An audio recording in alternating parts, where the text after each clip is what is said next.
Well, hopefully that gets us familiar, and at least we've figured out and learned something how to use the whiteboards. So that's pretty cool. So to introduce and kick off the first afternoon of all the sessions for the week, I'm going to bring Andy and Claire up on stage. And then the first, some evidence as well. Nice one, Raoul. Hello, everyone. Here we are. And then Andy will be here as well. Hello, everyone. So we'll kick off with giving you a bit of this is what we're looking at for the next short term, and also a sort of 3-5 year outlook. Andy and Claire will be able to run through that. So we'll just make sure we can get the slide and content up. So what's the goal of the sales kickoff? Well, it's to help make everyone here and everyone at One Spatial successful. So we obviously have people here that are in the frontline sales teams working with our customers all the time. But it's One Spatial is all about teamwork and everyone working together. So it's just not all about the sales team, but it's about, support, project management, finance, everyone that has a part to play in this. But really, the real aim of the next 5 days is to make you individually and the rest of the team successful. And I needed this little sign a minute ago. So just remember, we're in a safe environment here. We haven't got clients like we have on Smarter Data, Smarter World. Please shout for help if you need it. You can do little chats anonymously. You can put questions up anonymously. If you need any further help, don't come to me on the technology side, but you can speak to Bob or speak to Hayley that can help you. But, I want this to be really open. I want it to be really active. So just feel safe and shout for help if you need it. And I want to just say at this point, a thank you to our team that have put so much effort in getting this sales kickoff to where we are today, which is Bob, Abby, Hayley, and a number of you that are getting presentations ready for today and later in this week. So thanks very much. And I'm sure you'll agree, we've never actually been so prepared as we are this year, with a full agenda and knowing what some of the questions and things you're going to have to look out for in advance of coming along to the day today. We're going to be having some sessions this morning and it's not this morning, is it? This afternoon, presentation wise, and then we'll be having more presentations on sort of the next 3 days, government, utilities and transport. If you can take some notes as you'll be going through, as there are sort of questions and group discussions to be had after those sessions. And please, these times are also giving you some time away from your day-to-day work, and any bits of information that you're given, throughout the morning sessions, just make notes of it so that you can take that through into your workplace and what you need to do, after this event. So, please take some good notes and share those notes. And, it's all about teamwork. So together, we achieve more, and getting some good discussions going in those group sessions later on this afternoon will be good. And just here, this is just to say, remember, everyone has a different lens or a perspective on things. So in your groups today, you will have people that are not necessarily completely understand everything to do with geospatial. They may be from finance. So, but everybody has a part to play. Everyone has a perspective. So just always appreciate that.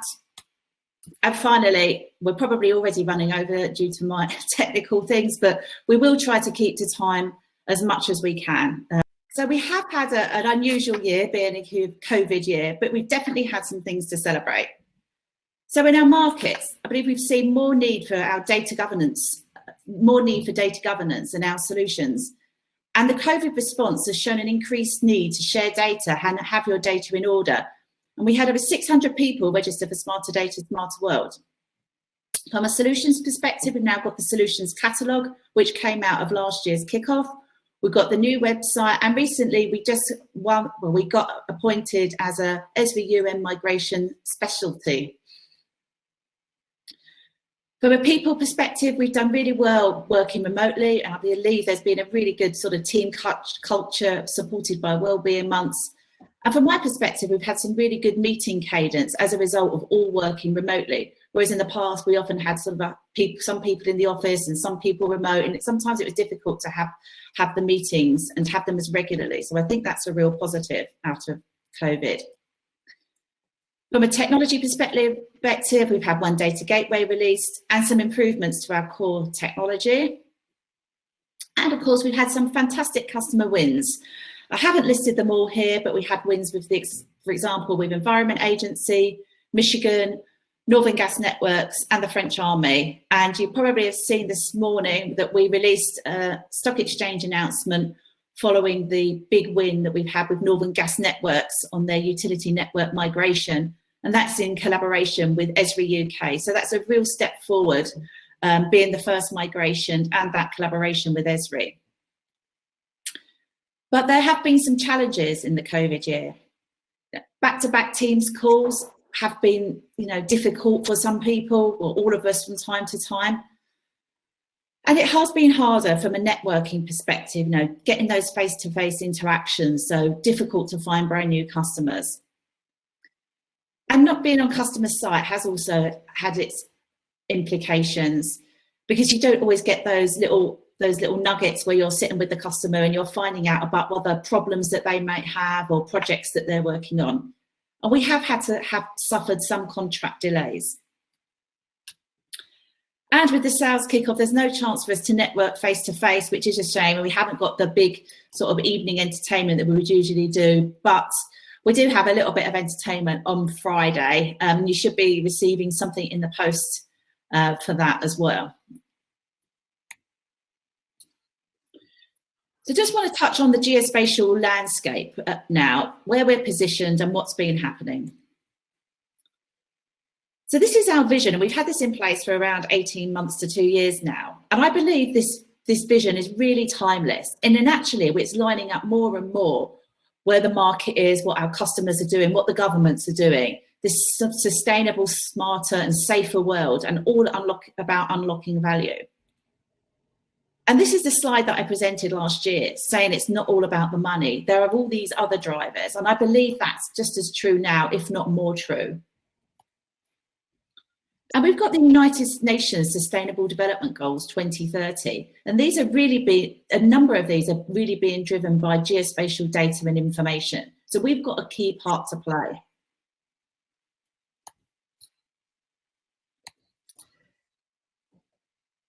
And I just really want to touch on data in silos. Our approach is all around location master data management. We've been talking about that now for a good couple of years. And really where we want to get to with location master data management is like these integrated data systems.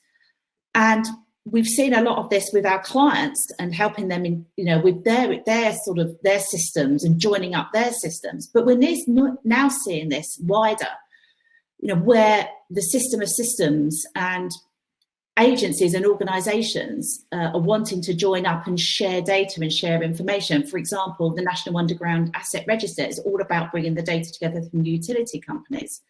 And we're now working on the ENA project, which is all about the above ground assets, the electricity network assets, and all the work that we're doing with the state of Michigan, which is bringing in all the data from 300 different counties and cities. So going from the sort of silos to the helping the whole ecosystem, I think is a really, really valid point. And I think we are really well positioned to capitalise on this. Because we know of all the problems with this, trying to get silos into an integrated state, different standards, different formats, different classifications, and actually really importantly, different quality of data. And that's where I believe our location master data management approach works really well. We're the connectors within these ecosystems, and we'll have a zoom into one of these connectors later on, because this is all around the One Spatial platform. And Bob and Seb will be talking about this more as well. And on this side, just some other market trends and words that I've noticed and picked up during the last year. And I think we've got a part to play in all of these. So data governance, data agnostic automation, system of systems, AI, geospatial ecosystem, no code, point solutions, 3D data, automation for the second time, we like that. Cloud, geospatial into the mainstream, data hubs, portals, data sharing, APIs, geospatial frameworks. So we're now going to spend some time looking at our 3-year goals, plan and vision. And Andy Fabian is going to also help me talk through this section. We're reflecting on the past and looking forwards. So most of you will know that from 2017 to 2020, we were in a 3-year turnaround period.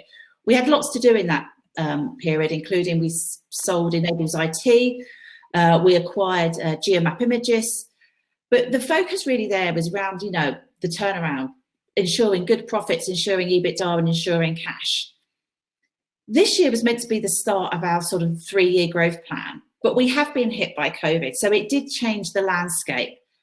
So again, we've really been focusing on this year, you know, profits, EBITDA and cash. From a growth perspective, we've basically stayed the same. We'll look at that in a moment. We haven't really grown, but we haven't gone backwards.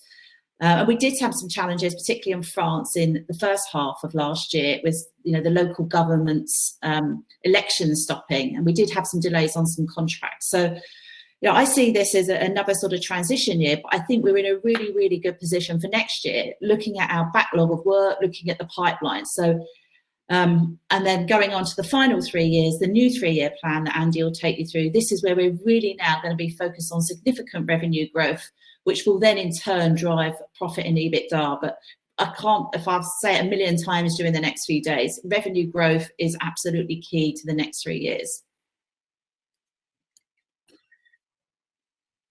And I think we set some really good goals in the last year, and I don't want to just scrap them and start again. I think we are really now in this building process. Last year was meant to be the start of our new 3-year plan, but we did have COVID impact us. So I just think we need to, what we started then, we need to carry on with. So our goals are to be the leader in our chosen markets, geographically and by our solutions. We want to be a world-class organisation that attracts and retains the best people. And we want to increase our share price for our investors. And what differentiates us? We've got fantastic experience and expertise over 30 years. We have this really good commitment that good quality data and data governance can lead to better outcomes. And I think it's really important that we stay true to that in all of our messaging. That's really our sort of core that we've been talking about, you know, and at, you know, things like smarter data, smarter world. And I think we are really known for that now. So we really need to champion that. And our customer focused approach. I've changed this to what we had last year. It was more about customer led last year, but we're trying to get away from that. So I've called it customer guided and market driven technology. So we really want our customers to guide us, but we need to make sure that it fits to the market so that we have these repeatable solutions and not the one-offs. So looking back then, how did we do against last year's goals? So we wanted to grow revenues by 15% and improve net cash profits by 5%. And we wanted to do some innovation. So in 3 years' time, we got a 300% return on our investment. So growing revenues by 15%. So last year, our revenues, when we come to the sales kickoff, we estimated they would be at 23.7 million. And of that, Geomap Images was 5.7 million. To grow that by 15% on a like-for-like basis, that would be 29.4 million. And Geomap Images would have to go to 8.7 million. And when we talk about like-for-like, that would be for GI, what was the equivalent like-for-like, not 9 months in this year, but 12 months, because in this year we have had the benefit of an extra 3 months of Geomap Images results. So on a like-for-like basis, our actual numbers for this year are looking like 25.1, which is the second bar there. So actually in the end last year, we didn't do quite as well as we were thinking, did 23.4 million and Geomap Images for 5.8 million of that. And where we've got to this year, it's 25.1 million and Geomap Images is 7 million. So on a like-for-like basis, that is actually only 0% growth. But as I said at the beginning, I am really pleased with that result, and the board are really pleased with that result, and the shareholders would be pleased with that result because it has been a COVID year. We wanted to improve net cash profits by 5%. We did improve them, but only by 1%. So if we just look at the revenue figures, we've already talked about them. We were 23.7 last year, went to 25.1 this year. And then at EBITDA, that's a profit measure that we use quite a lot and we talk about quite a lot. We're at 3.2 last year, and we're estimating for the year end it'll be at 3.6. And then we then take off lease payments. The rent payment is now shown below EBITDA because of the way the accounting formats are.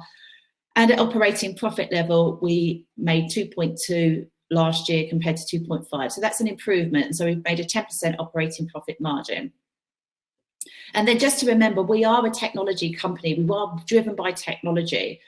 And that's why the shareholders invest in us. And so we do use a lot of that money each year. So this year, of the 2.5 operating profit cash we generated, we've invested 1.9 million into technology investment. And then just having a look at some of the other goals that we set ourselves. So from an innovation perspective, we wanted some repeatable business focused solutions, not one-off. We've done 2 repeatable solutions, ecology surveys and incident management. We actually have only really got 1 customer for each of those at the moment, but we do need to have a look at that next year and see how if we can get more customers for them. But then we've also got in progress a number of new repeatable solutions, including TMPA, PAI, Police Data Quality Hub and One Water, and you should see more on those in the next few days. We want solutions with recurring revenues. That's really tied to the point above, and that's in progress. Solutions in the cloud. So One Data Gateway and other tools are cloud enabled, and they're in progress for a full multi-tenancy software as a service for July. At the beginning of 2020, we wanted 6 new product releases, and we did 14 new point releases. And the last thing, number 5 on there, we wanted 2 new things in the year, e.g. application services. And I've put the utility network migration and the utility network badge in that box because they're really good new things that we've done. So what were our objectives around core markets, comparing the beginning of 2020 and then what we actually did in 2021? So focusing on our core markets. So I think we've continue to focus on our core markets, but we need to establish whether facilities management is a good expansion opportunity. I still think it is, although we didn't get a huge increase in that sector in the year. We wanted to land new clients. We had a target of 50, and we got lots more than that. We got over 100 new clients. So from a One Spatial perspective, we got 34 new clients, and we got some third-party clients as well, 77 new ones, which we did have a bit of a boost on that for some clients that we got transferred through SV France. So that's really encouraging, the fact that we have got these new clients. I'd say the fact that we didn't get huge growth would possibly suggest that we lost some clients as well as gained some more. So we just really need to we don't want to be growing revenues in one hand. Customer acquisition is quite expensive. We don't want to be getting loads more new clients, but at the other end, we're actually losing them. So we'll talk in a minute a bit about, customer care and how important it is, because it is really important. Then looking at working with partners was key. And I think we've had a really good push on working with partners this year. So we've really looked at increasing partner engagement, with Ordnance Survey, version 1, Black & Veatch. We're also in progress with Precisely, Scient, and a lot more. And we'll look at partners again in a moment. From a people perspective, we've wanted to focus on training and on training. That's obviously been a bit more difficult with COVID and working remotely, but we've had some really good sort of supportive line management with regular check-ins.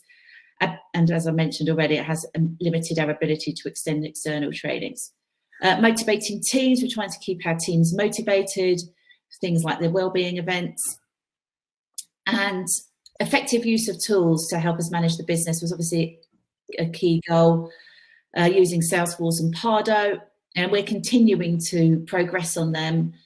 We've got a bit of a focus session on Salesforce on Friday morning of this week, and in terms of Pardo, We've started the sales lead process. It's live in the UK. We'll get some feedback around that, and then we're looking to do a full rollout globally in the next few months.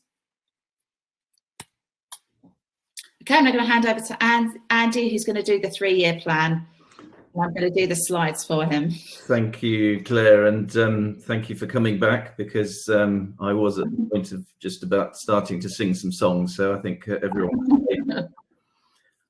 So I'm going to talk about the future. I suppose a lot of people think sometimes finance function is like driving a car looking through the rearview mirror. So we're looking forward now, and I guess the 2 key themes are: we want to grow revenue, double-digit at least, and we also want to increase recurring revenues. And this is a message from our investors. They want to see revenue growth, and also the board is very keen on that and focusing on recurring revenue growth. I guess the business has been through a turnaround where there hasn't been much growth. We then had the COVID year where it's been 0 growth, but in a sense that's maybe moving forward in a tough period. So it's been good in the circumstances, but I guess now the board want a shift in gear, so we really do start growing. I think the timing is good. Next slide, please, Claire. So we're currently in the process of finalising the budget for this year and also confirming the 3-year plan. But essentially, the board have said we should be growing at 15 to 20% per annum as a target. I guess I would say this isn't sort of a spreadsheet exercise where random numbers have been generated. We have looked at it, and I think it is realistic. It's not a walk in the park, but it's all achievable. And I guess we're looking for double-digit growth from each region. Each region is different in its profile, but I think overall we want to have a shift towards getting term licenses, which I think will be the key to the growth. And this week is obviously an opportunity for people from different regions to exchange ideas and get best practice, and see what's working well in one region that could be used in another region. And I would say nous sommes une équipe mondiale. Nous sommes travailler ensemble. So hopefully you understood that. That's my token French for this presentation. The other point I would make is, in terms of the sort of compounding effect, the more growth we can get in the year that we're coming into, the more it will make our task easier going forward. So, the aim is to have at least 34 million annual revenue across the group in 3 years' time. But I think we can even do better than that. But the key is to get good growth in the coming year and then build on that. So term licenses, which automatically renew in the following year, is a key point. Next slide, please. So, and again, annual recurring revenues is another message that we're going to be saying several times over. Currently, our recurring revenue as a percentage of total revenue is 42, 43%, that kind of area. We don't quite know where it's going to be for 2021, but roughly that. And the target is to get to 50, 60% over the next 3 years. And again, I think that will be a challenge, but it is achievable. And whilst non-recurring revenue is important, and in order to implement and train and use our software, there's a certain level of services that we need to sell. But for me, the important thing is to try and shift the balance so that we're selling more renewable term licenses or recurring SaaS revenue, and so that as that repeats in the future years, the level of services as a proportion will reduce. And I think, you know, the key is also a lot of our recurring revenue at the moment is from support and maintenance contracts, which again are very good and welcome. But in a sense, what we want to do is get more new technology out to clients and have that as the recurring revenue. So again, repeatable SaaS solutions of one spatial technology delivered on a cloud platform is the key going forward to growing that. Next slide, please. So where does this all lead? Obviously, increase in profitability and cash flow is important for investors, and you know, repeatable SaaS solutions are have a higher margin, and why is that? Well, I suppose the first point is that the R&D, the development has already happened. It's all incurred.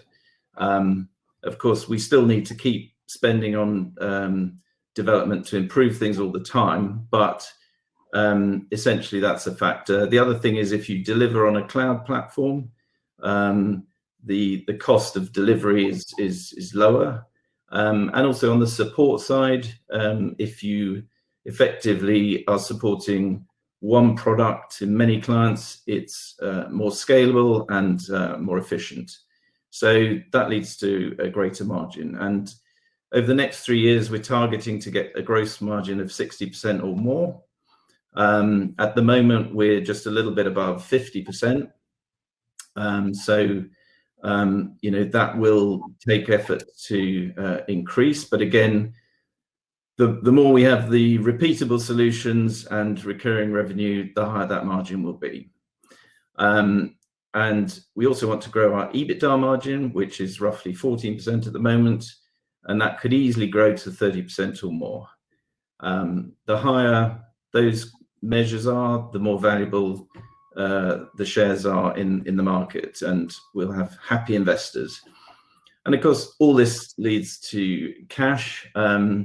If we have higher recurring revenues and so forth, we have more predictable revenues and predictable cash. And it certainly makes the CFO's life easier if you can predict ahead, and you can therefore make sensible investments, and you have choices if you're generating lots of cash. So cash is king. And so I guess the three messages from me I'd like you to take away with is revenue growth, recurring revenue, and cash is king. And I will hand back to Claire. Thank you.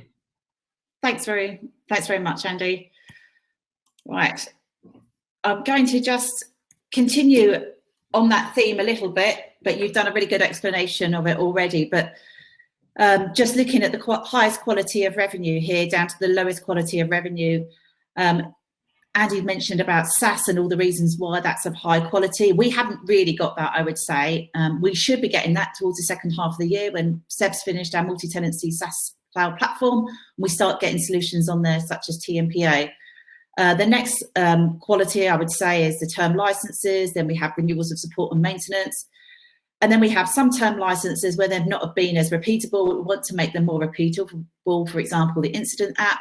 Then we have our third party licenses, such as FME and GeoCortex, and then managed services. And they're all in the bucket of recurring revenue. So they're all really good from that perspective that Andy was talking about. And then I would say long-term service projects, they're better than short-term service projects because it just gives the visibility. You know, it's easier for people like Tim Downs to, you know, manage all the resources, and we can make that more profitable so we can get the right resources and get them on there long-term and do more planning. And I just wanted to give you a quick example of why quality of revenue is important, looking at a case study of a company called Blue Prism, who's a technology company and listed on AIM, and I wanted to compare it to us. So they do some back office robotic automation processes, and we do our location master data management. They have annual sales of 140 million. We have annual sales of 25 million. They have an annual EBITDA loss of 41 million, and we have an annual EBITDA profit of 33.6 million. And they are struggling a bit with COVID because they're just investing loads and loads of money to get the sales. And they are sort of quite heavily in debt at the moment, but they keep getting quite a bit of backing from shareholders still trying to put money into it because they think the future story is good, but they are burning a lot of cash at the moment. And their revenues are just SaaS and term licenses. And I've hunted around their annual report. I can't really see any services, but I reckon they must have a little bit dug in there somewhere. And our revenue is term license, support and maintenance and services. So we haven't got that SaaS element, and we've got a lot more services. And this is the key stat that I think is why I'm going to show you their share price in a minute. They're getting revenue growth of 46%, but we haven't got any revenue growth this year. So I think as soon as we start changing that revenue growth figure, we will see our share price start to move. And their valuation is 1.7 billion. So they're getting a valuation of 12 times revenue, whereas our valuation is 30 million, which is 1.2 times revenue. So we've got a few tasks on our hand, and I think we can really get to that goal that I mentioned earlier. We want to get this company to 100 million valuation. And if we take Andy's goal around what we want to get the revenues to, we could get that to 38 million.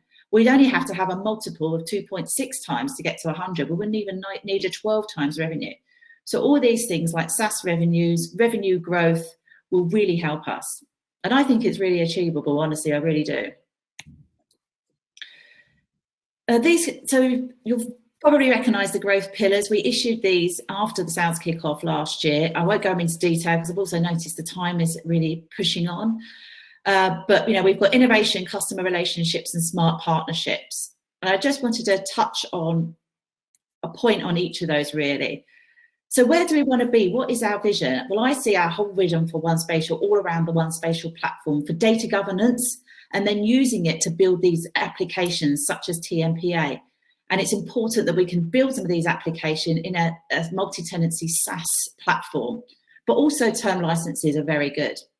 And not have loads of services around that, more configuration services. Some of the model that we have in the US, we have the repeatable solution and some services and more just around the rules rather than a massive system.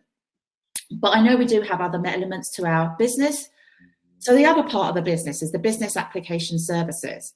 So I see the One Spatial platform, the good data governance, always underpinning potentially the Esri business applications. If we can go to market with the platform first, but we also do the Esri business applications, that would be great. So building the One Water and Archipel Pro. And as I said, we are a technology company. We do invest in R&D. I want us to have technology to sell. We can't just be a services company. But I do appreciate we do have a lot of services. So in our customer servicing projects, and I know there's some really big ones in the pipeline at the moment, we want to either leverage the One Spatial platform, or we could be leveraging some of the Esri work that we're doing. And this platform, I appreciate these customer projects won't just be our platform and Esri stuff. There will be the need for some of the really good third-party stuff that we have, like FME and GeoCortex, bringing that together so we have a sort of full solution offering. But really for me, the One Spatial platform is really where we're going to get some of that growth and get that change in the share price, the change in the type of revenue that we have. And we talked about earlier, I showed you the diagram with the ecosystem, with One Spatial being the connectors, and at the heart, zooming into one of those connectors is the One Spatial platform here in blue. Now this is a diagram which is work in progress. So a few of you have been involved in some of the slide. We're looking at new Slideology and how we do some of our messaging, and this really is a first draft. But what it's really showing is the One Spatial platform with data governance at the heart. And this can be in the cloud or on a local server. And then going out to the purple cylinders, we've got all the different contributors to that ecosystem. So we could have different data sources going into the One Spatial platform.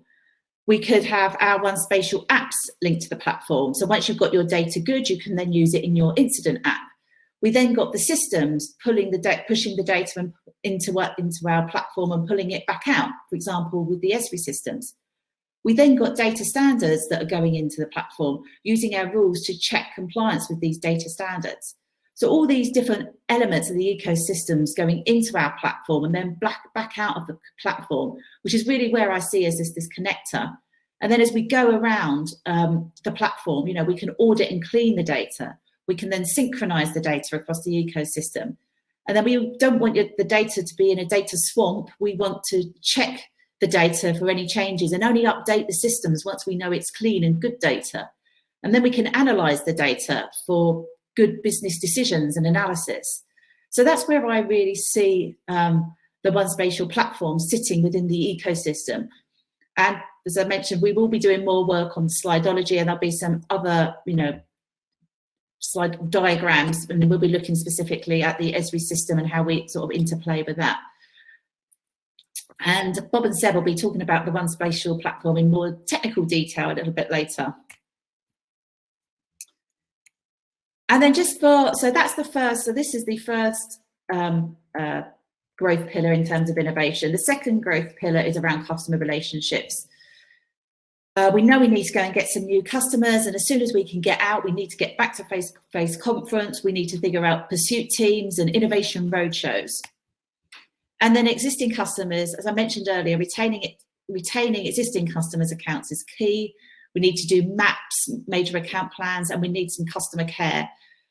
And this is just something that one of the team showed me the other day, which I was really impressed with. And I think we need to, you know, be looking at this whole cycle of how we work with our clients, right from the initial customer engagement through proposal, through delivery, through billing and support. And we've all got a part to play to try and keep these existing customers happy.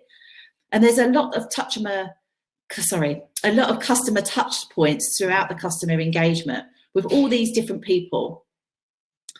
And I think it's really key that we can get some feedback from our customers. And this is an area that I'm going to be personally focusing on this year. I haven't really done before. I really want to get out to the clients with you. I really want to do these sort of innovation roadshows. And I know if I can go and get some feedback and find out from the clients how we can be better, how we can support them better so that we can do more for them, you know, I'm absolutely happy to go and do that. Then just on our third growth pillar, smart partnerships. So we want to sell with or through, there's a number of ways we can engage with partners, but we know that this is really important to our growth. So I think there's a number of steps that we need to be going through. So we need to work out which partners that we're going to partner with. We need to define the value proposition. We need to make the partner reward clear. We need to communicate and allocate workload between us and the partner. We need to formalise the relationships. We need to onboard them. We need to provide them with assets and tools, and we need to actively manage them on an ongoing basis. And this is really, really important. And I think some of you are aware that I am looking to take on a global partner manager to help us with all of these aspects, because I know currently we haven't got enough time in our own sort of work where we're currently working to do this. So we are going to get some support on that. So if we do all these things, I think we have some fantastic outcomes. So we have a really happy, motivated One Spatial team. We have some happy customers, and we have some happy shareholders. Our share price should go up. So what do I need from you this week and beyond? You know, passion and commitment. You know, stay focused. And as I said, devising your own plans, thinking as you're going through the week, how can I help One Spatial achieve this goal? But also sharing success and ideas in the workshops. So what's it all about? Andy said it, revenue growth, annual recurring revenue, and I missed off his cash is king, so I should say that there. And a customer experience, really, really important. And that's it from me. Thank you, everyone. I'm sorry I've overrun. Can someone bring me back to the stage? What's happening next? We're here. You might be able to stop sharing. Oh, okay. I knew it'd be me doing the technical thing wrong. There we go. No, perfect, Claire. Perfect. And getting you back. Well, there you go. I'd have been too stressed about that to deal with that properly. Yeah. So it's all right though, because we've still got enough time for everything. Okay. For the next probably 45 minutes, Seb and I are going to talk through some of the technology and the product roadmaps. So Seb will join us on stage in a sec. And then we'll still make sure we get a break in for 10 minutes before we then come back and talk to everybody about the One Spatial platform in a little more detail. And then we'll be able to move into the group discussion part. So if anyone wants to fire up questions in the chat as we go along, while Seb's presenting, I'll keep an eye out for the questions there. While I'm presenting, Seb will do the same. No, he doesn't make up questions that he just wants to ask anyway, because we won't be able to see them when you're in presenter mode. But fire those through, and over to you, Seb. Thanks, Bob. Can you hear me all right? Yep. Good. All right. Hi, everyone. Oh my God, haven't seen you for, I don't know, it must be a year now. Yes, that's right. Last kickoff probably was the last time we all saw each other. So I'm going to do a run through of some of the things we've been working on and some of the things we will be working on around the technology roadmap, particularly around the Cambridge technology. Then Bob's going to follow that up with what that looks like, how that's appeared and will appear in terms of the products. So as a reminder, here is what we always talk about when we talk about the core Cambridge products, the core USPs. That's the rules engine. And this is actually a useful slide. We often use this in all sorts of times when we present either to a customer for the first time, when we're introducing ourselves, or when we're doing some specific sales opportunities and we're responding to tenders. Is quite useful. So as a reminder, the rules engine gives us certain benefits, and some here you'll notice some keywords that we're trying to use, more industry standard words. So like no code. No code is quite a common one. Same with low code. No code is probably slightly more common. Essentially mean the same thing. And we've done that all along with OneIntegrate. That's always been there, but we're trying to use that term more often. So we can say the rules engine gives us no code automation, and also it allows you to define the desired outcome. So that means you can say, here is how my data should be. Tell me where it's not like that. And the rules engine gives us things that are repeatable and traceable, which means we can use an evidence-based approach to our work. And it helps us do knowledge engineering, which is good for effective collaboration. And so we find that really useful for just giving either a 20-second overview or drilling down into some of these details. And what we see is some of those keywords and some of those aspects are things that are definitely being used out in the market, some of that terminology, particularly around, so things like data governance for that evidence-based approach, people liking the data agnostic approach, where we don't really care where your data is, or at least we don't have a particular preference. If we can access it, then we can work on your data. And this rules engine is part of a wider ecosystem. So making this available through APIs so that we can combine data from different places, build a system where the rules engine is part of that, is going to put us in a strong position when these systems are being built. And we see lots of that happening at the moment. With the driver behind them all of making things available through the cloud is the default way that people are doing things. And it occurred to me the other day, I was sitting on the sofa with the kids. We wanted to watch a DVD. The DVD was in the cupboard under the TV, 2 meters in front of me. But the first thing I did was turn on Netflix and see if I could access it with my remote control, so I didn't have to walk 2 meters in front of me to get the DVD out of the cupboard. So it just shows that having stuff available cloud-based is, for a lot of people, the easy and sometimes lazy way of doing things. So it is going to be key.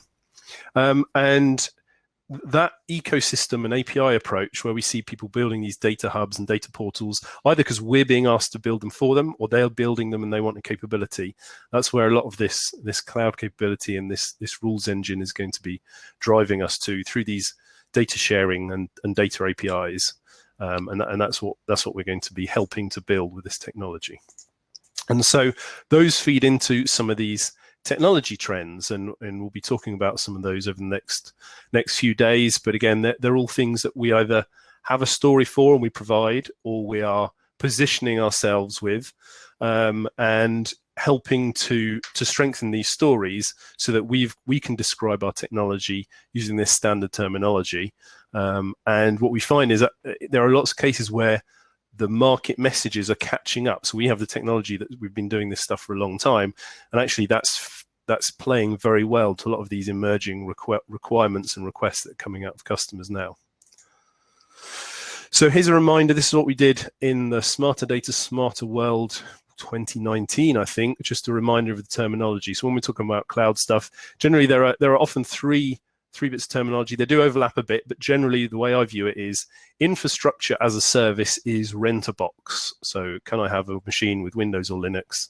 That's infrastructure of the service. Platform as a service is it's not just a piece of virtual hardware that you're installing onto. It comes with an operating system, it comes with some middleware, it comes with a database, it comes with potentially your software configured onto it, but you can't use it without setting it up for your own use, without writing your own rules or configuring it in your own way. And then software as a service is when the whole thing comes packaged so that it's ready to start using straight away. So for us, we consider the rules engine and OneIntegrate and Data Gateway. If you're just using those but are not pre-configured, then that's platform as a service. Software as a service is when we might take those, install our own rules, plug in some data, and then have something like TMPA as a way of saying this is a full solution that's ready to go. So when we talk about the One Spatial Platform, we've got a whole session about that later on. We're essentially talking about our tools over the web that people can access, just use the tools or through an API, or the applications and the solutions that we build on top of it. So where I'd like to be able to, where I'd like us to get to is essentially we can have something like this on our sort of pages describing what people can buy. If you go to a lot of startups, you go to this, cloud-based startups, and you have a look, and they've got a very simple. You can scroll down and you see the various aspects, and ultimately they have something like this where you can say, here's what you can buy from us. Either through the API or through a cloud user interface. But what we'd like to be able to say is, right, well, there's two things you do. You define rules and you run rules. And you might have free rules where you have, say, 30,000 checks per month. And the check is one feature going through one rule. And if you want more than that, so maybe some rules are free and some rules you pay for, or maybe there's a threshold where above that limit you pay for it. And what we want to do is people to buy credits. So with one credit, you might be able to do 100 checks. And you buy these credits, and you can run rules for free. You can run rules that you pay for using those credits. And then where you get the rules from is either, well, we will provide some and package them up for different industries, or you can ask us and we can write the rules for you and deploy them, and then you can pay to run them. We could also get to the stage where you have a rules, an app store for rules, where people say, well, I've written some rules and I'd like to share that revenue. Maybe you want to post them on there, and then if anyone runs them and anyone pays for them, then that revenue is shared by the rules authors. Maybe that's an idea we'd like to pursue. But essentially, what we want to do is be able to describe access to our technology in that way. Credits to buy features running through rules. And that means as a user, you can, for example, see, you'd be able to log in and see a dashboard of what credits do I have and who's been using those credits and how is that spent and what's a projection of where my spend's going to be. And that gives us that thing that is attractive to people in terms of cloud usage is you can start off with small amounts of usage, see how you get on, and then the more you rely on it, the more you depend on it, you're paying more. But by that time, you've introduced yourself, you eased your way into that way of using it, rather than here is a 100K, 200K solution, and that's a big hurdle to get over for people to be able to purchase. So it will help in that way. And it's not just saying there are some rules I want to run and here's some money to run them. It can be hidden behind some specific applications. So rather than worry about which rules and how do I build my rules and which ones do I want to run, some of these could be things that we provide as data gateway projects. So here is a solution for, say, ecology surveys, and therefore, okay, well, I'm paying to use that, and it'll use the same credits that we're paying for, but you don't even have to worry about which rules you have to run. There is a specific set of rules for one solution, and you can use that as part of what you've paid for and part of what you have access for through your credits. And so this ecosystem of rules on the cloud is what we want to get to. And I'm using rules to mean everything that we do in OneIntegrate or in other toolkits as well. So rules to validate data and rules to correct data and rules to transform and enhance data. Now, this platform, as well as being accessible through the user interface, accessing the API to do this is going to be just as important. And that means not only if it's not only accessible to partners who say, right, we'd like to use your technology, we don't want to have to deploy it on premise or alongside our software, can we access your engine to run this? Okay, well, yes, here's the API, you can pay for it in the normal way, but you can access it through an API. But also allow us to build our own plugins or our partners to build plugins to their applications. So if we want to build a one spatial rules transformer in FME, then we can just call the Cloud API to do that rather than pointing to someone's on-premise installation. Same with, say, ArcGIS. If we want to, what we'd like to do is re-engineer OneIntegrate for ArcGIS so that it just calls OneIntegrate as standard. And that could be a local installation, or it could be the Cloud API that's always sitting there ready to receive this. Same with our own software, OneWater or GeoCortex or other partners, or even if we're building bespoke applications. Now, an important part of this is, where does the data come from? When we ask the cloud system, can you run these rules? You either have to say, and here is the data to run it on, or you say, go and read the data from over there. And sometimes it might be both. So we might be reading in data from ArcGIS Online or from OpenStreetMap or Ordnance Survey Data Hub. These are all going to be the data that is either the context to what we run the rules against, or it is the data that we run the rules against. And sometimes there will always be, or we assume there will always be scenarios where someone has to have something on premise, and that's okay. That will still happen. People who want, their own lockdown secure system, or who don't want to make the data that they're accessing either available over the web, even if it's secure and protected, or as an uploaded environment. If people want to have it on premise, that won't be prevented, but we're expecting and we're assuming that this will become more and more of a standard way of doing work. Now, as Claire mentioned, there are lots of things we need to do in the back end to make this easier and easier for us to deploy and to manage and to use. So elastic scalability and monitoring and automated billing and API improvements. So all these things are happening and are going to come through. But it's important to note that we can do this right now using, even if that's one environment per customer, we can set it up and deploy it and sell it like that. What we can't yet do is have, for example, automatic measurement of the volume. So how much have you used? All right, we'll pay you have to pay £17.20 this week. But there are ways of doing that. So for example, some of Sheila's customers, where they're charged based on the population of I think it was per county, or was it state or county? So that's a way of pseudo charging per usage, where there's a agreed metric on how that usage can be confirmed. But this is essentially all just different ways of accessing our technology. There's also improvements that we're making to the technology themselves. One of the key ones I really want to see happening is a debug for writing the rules, because that's really going to make it a lot more powerful for us. We can be a lot more effective when we're writing rules. You can also leapfrog the other technologies, the competitive technologies, to make that a really powerful way of engineering data by previewing and stepping through the rule logic and seeing what's happened to your data as you're working on it, so you can easily define these rules and these actions. As well as some other enhancements. Eventually we'd like to see quick rules to make it more easier for the simple rules. You can just churn those out. Making more use of inheritance, some of the powerful things in the technology that we slightly hide and don't make the most of.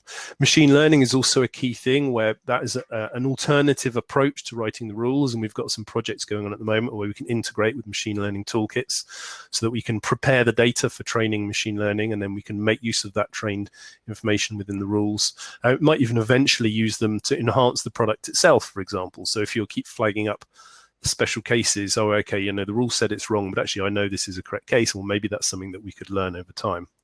Other ways of presenting the rules, maybe using Blockly approach for displaying particularly actions.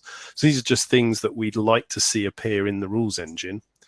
Here's a nice diagram that actually, Bob, I think you saw it first, and we were walking through it. And actually, this is a presentation to people about, okay, machine learning, artificial intelligence. There's lots of terminology, and if you look through, we look through them, and actually, there's three of them particularly that suit the current approach this is how we do it at the moment in OneIntegrate. So rules-based expert systems and knowledge and engineering, those are all approaches that we use in OneIntegrate, because in the old-fashioned definition of artificial intelligence, they were part of it. Actually, these days, when people are talking about AI, they sort of mean machine learning, particularly deep learning and neural networks. And that's where we're adding in capabilities to OneIntegrate so that we can interact with these systems. So actually, we cover quite a good few of the areas that people consider as part of the artificial intelligence landscape.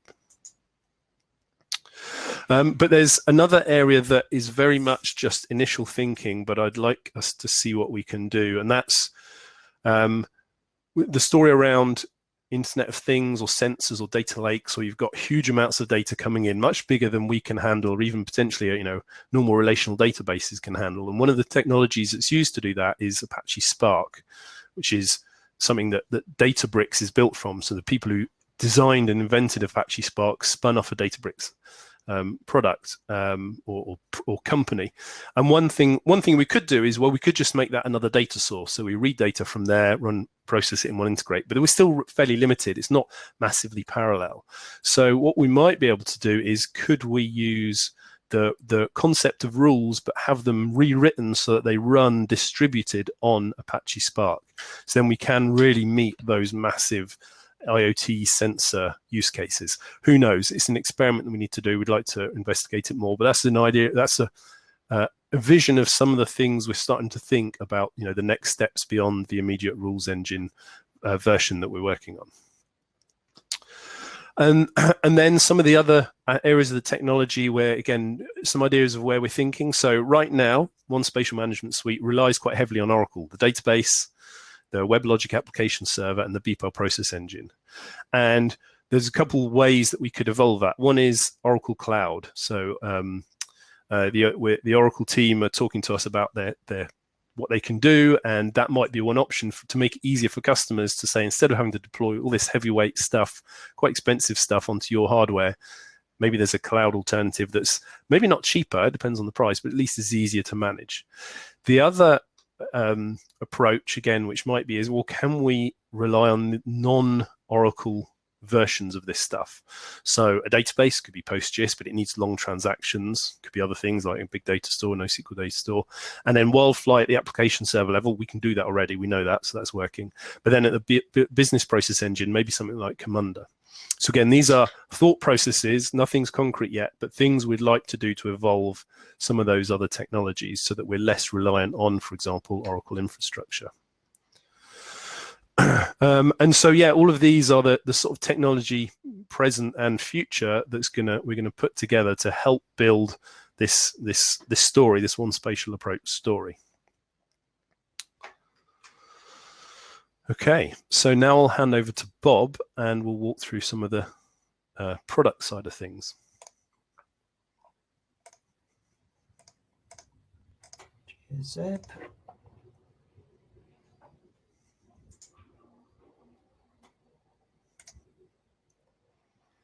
All right, is that switched over, all right, Sad? Yeah, I've got it. Okay, cool.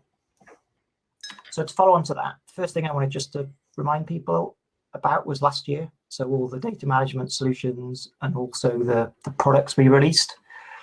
And actually that, flows through into what we're doing this year and the products that we're looking at now. And on top of these solutions and core products, again, just to remind people, there's a lot of other product releases that will be happening on the core products. So a lot of work that goes into it. So Claire mentioned that last year we got the first NGN paying for the use of it into an app, and ecology surveys going out to LMJV. And we got a number of different solutions that we've been talking about that we'll be releasing through the year. Some of these have changed priority order in which they'll be released, mostly around the work we've been doing with the customers and just the timing of trying to fit all these different tasks together. They're also driven by a number of strategic projects that we've got, which are helping us both deliver the work and make sure we're delivering something that's of value to the customers. So there'll be the continuous work we do on the core products and from the data management side. And from the Cambridge Tech, we're looking at one data gateway and one integrate really. So there's some key technical developments that we've got going on with those. Seb touched upon a couple, but they're in sort of in addition, or some of those key things there, like machine learning and 3D, all fit into the next one integrate sort of main point releases. So a lot of these haven't changed from what we've been presenting to a lot of people at the different global management meetings that we've had. So everyone should be familiar with these as we pan out through the year. On the Esri side, there's also still going to plan with the French teams. So people are probably quite well aware of the fact that we're moving a lot of the Alex clients onto the new Esri-based platform with the business server, looking at the products like One Water, and later in the year, looking at what we'll be doing with the same in electricity and gas. There's also the Archipel Pro platform, which again, big developments that we're focusing on from the Esri side. Similarly with the road framework-based work from GeoMap will be moving down, whereas we've got the continuation of the GeoMap GIS framework-based work, which is what a lot of the BIM and facilities management work is based on, the products we're putting together there. And Claire mentioned that's still one of the new emerging markets that we want to, for us emerging anyway, that we want to have a look at and see where we can play there. So the solutions that we've been building out, again, on the sort of 12-month roadmap that I showed before, we've got a big investment going into the traffic management plan automation. We talked about ecology surveys. We've got 3D coming out. All these are actually just good ideas that people came up with over the last couple of sales kickoff sessions that we've run. And part of the feedback and discussion sessions at the end of each day during the week, we want to see if there's others that we need to add to the list, to reprioritize, to do some more market analysis in. And these are the ones that are still currently in play and that we're thinking about. So over on the left-hand side, like I said, the names there, people will recognize because they're the ones that we're actually working on now and we have projects ongoing for. We've started some in the second phase as well. So looking at some of the applications there, and they're also listed for sort of the later end of the year. And we're still having a look, even in the third camp, at some projects where we've done a bit of work before. The market analysis we didn't show that they were maybe as repeatable as the items are on the left-hand side, but there's still pieces of work and ideas that we will explore and investigate when we get time. It's just a case of trying to prioritize all of these at the moment.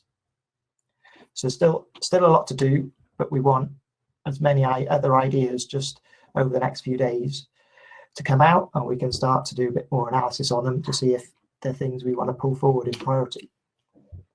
So something that we also shared on the UK session that we ran recently was the things on the left, those ideas that we're working on and doing some of the market analysis on. They are all guided by what the customers are asking for.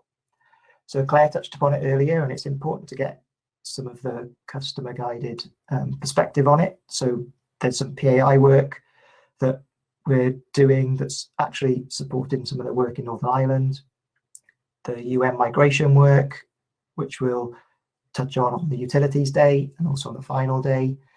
Feedback we've had around leakage, traffic management plans. These have all got a customer focused and customer guided routes to making sure we can validate we are doing the right thing and that we create the right solution in the end as well. And also in a lot of the cases, a lot of those involve something that Claire brought up around going to market or to reaching those customers through partnerships.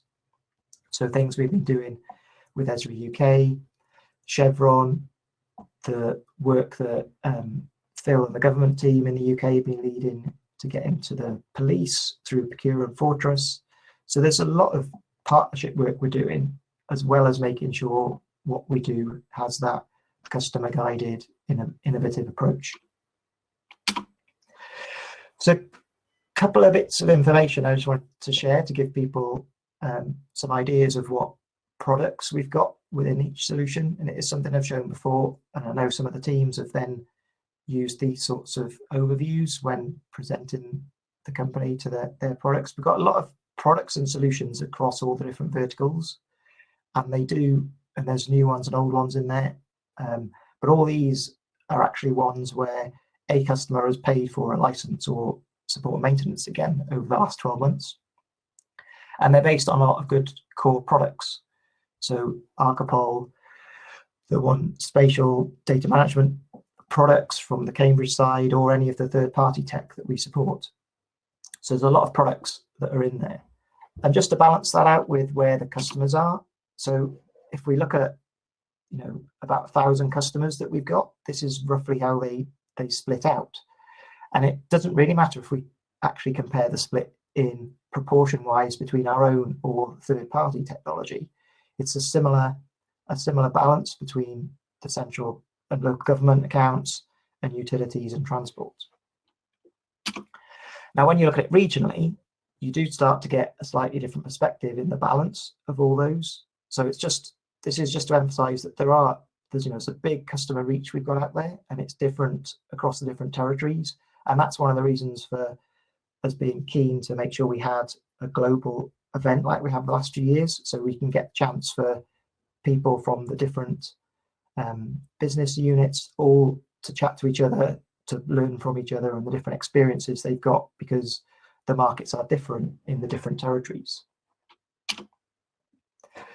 So from the Cambridge side and the investment that we are putting into the research and development and the maintenance, this is just to give you a flavour of where the revenue is being spent. So we've kicked off the biggest R&D project for this next year, which is around the traffic management plan automation. And you can see what sort of investment we're putting into there. Seb discussed a lot about where we want to be investing from a cloud perspective and how that fits in with some of the other products that underpin that. And then there's a list of where we need to be spending the most from an R&D perspective in mostly the different solutions that we've got to build out. And in that list, you can also see there's the budget to get us to the MVP stage of 3D. There's some products, R&D work we want to be putting into One Integrate, particularly around, Seb mentioned some of the ideas to look at some of the refresh work on the user experience and the usability of One Integrate. And then on the right-hand side, you can see from a maintenance perspective, this is the budgets associated to each of the core products from Cambridge, and it's pretty much based on the rule of thumb that we always apply, where we take a percentage of the license revenue and apply that back to each product. So you can start to see where the balance is for this next year of what's well over 1.2 million of investment in the technology and the solutions that Seb and I will be looking after with the teams. So a couple of other things I want to just remind people about from the products and the business applications and the solutions. So we've got more of a focus on term licenses, and everyone's been moving over towards that. There are price books for each geographical region that we look to maintain and keep competitive. And we also have localized pricing, which an example we've got there in the UK is a different set of prices for government through the G-Cloud route to market. And there's similar frameworks that we work on. So we're always looking to make sure we've got the right price for the core products. And core products, I'm thinking, that is One Integrate, One Data Gateway. That's buying a product and a technology for a client to then do with what they want. And then we're looking to make sure we have the same flexibility for the business applications and the solutions that we build out. So making sure they're flexible based on what we think the value of the solution is and the market analysis that we do around that. And I think it's important to make sure a lot of the time we can be flexible and really flexible when it's our own tech that we control. So if we don't have to pay any royalties back to anyone else, because that determines like a lower limit for a lot of the prices. But the targeted business applications that we're looking at, so I'm thinking like PAI and leakage, it's not the same as just trying to find a cheap way to get one data gateway or a one integrate license sale done. It is actually just, this is a price for a particular targeted solution. So it's not the same as if you bought that solution, we know it may use the products like one data gateway and one integrate behind the scenes, but they get access to that application. And it means we can be really flexible and quite competitive when it comes to how we put the prices together for those. So to give you just some examples on how, when we've been doing the market analysis for some of the solutions at the moment, most of these are one data gateway and one integrate led solutions. You can see the total addressable market in each region for how many people we think we go for each of those. We've measured it based on how many sales do we want to target in the first 12 months of the solution coming to market.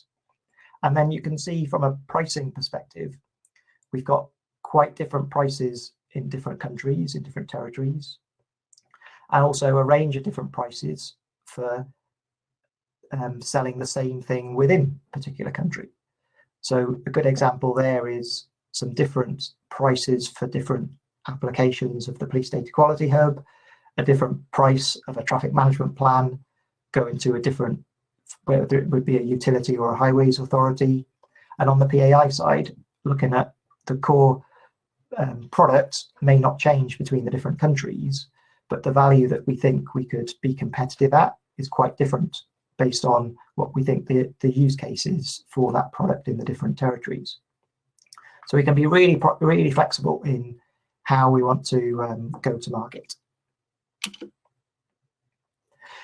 And the last couple of slides I wanted to just remind people about. This is the outlook for the next 12 months, with, as well as the work we're doing and the technical developments in the core products and the solutions we'll be releasing. We've got, this is for One Data Gateway, release ready to go out pretty much for when Sheila's gonna tie it in with the One Integrate release, which I'll show you on the next slide. So 2.3 will be out.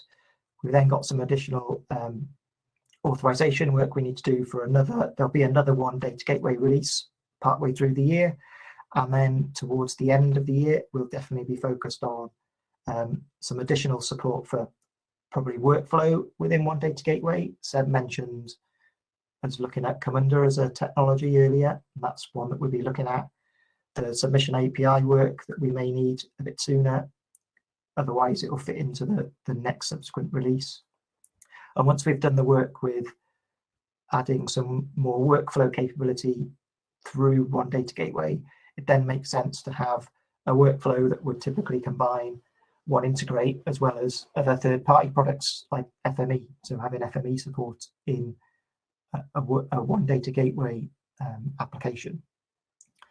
The two graphs at the top are what we're looking at the moment in terms of revenue in the pipeline that could be generated just from One Data Gateway license sales, which is the purple line, versus the probability-based value of that. So taking the total contract value, multiplying it by the percentage probability that exists at the moment. So you can see that we could be looking at £500,000 worth of One Data Gateway licenses alone there, or anything up to 2.5 million. So very similar view for One Integrate as well.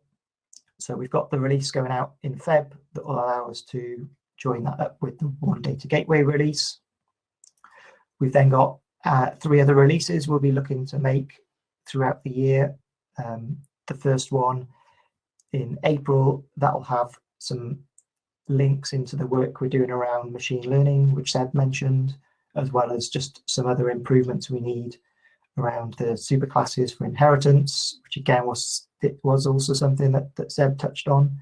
We're then looking to plan for the MVP release of 3D and when we think that will be available. And then towards the end of the year, which will take a bit of work to get done, that's where we're looking at more of the user interface refresh work around One Integrate, as well as some others. So this is the view as of last week, pretty much, as we've been looking at getting all the budgets together and trying to align all the right resources in the right teams to get all the work done in the right way. And you can probably see a similar pattern between the two charts in terms of license and contract value patterns from One Data Gateway and One Integrate, because more and more a lot of the biggest solutions that we're working on have a combination of both.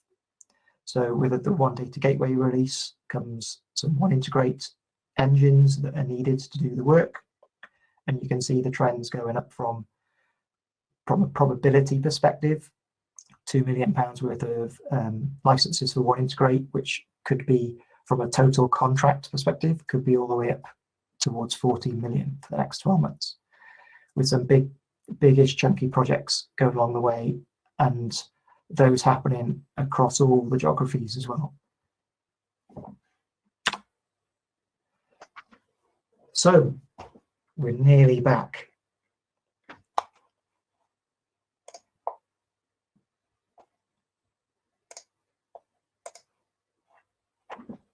We're back on the main stage, Seb. So that's, we'll add a question. Boxes on the specs. Yeah, okay. Yeah, so we can fix those. Yeah, exactly. So, well, if you search for IaaS and PaaS, it is infrastructure and platform, but nothing. There's no sort of official spec for those. So you probably see all sorts of something IaaS in different scenarios, and that doesn't mean we can't and shouldn't use those if that's relevant. But in that context, it was infrastructure and platform.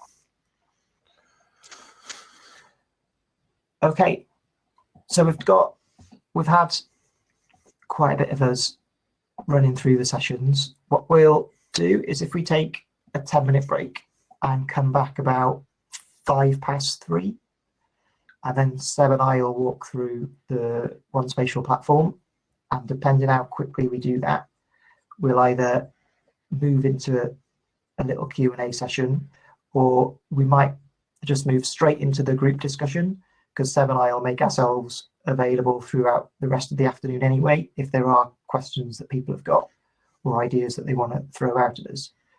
But at the moment, we'll take a 10-minute break and come back at 5:05. Yeah, and we'll try and pick up these questions if we have time as well. Okay, welcome back, everyone. The last little bit of playback time for the first afternoon sales kickoff.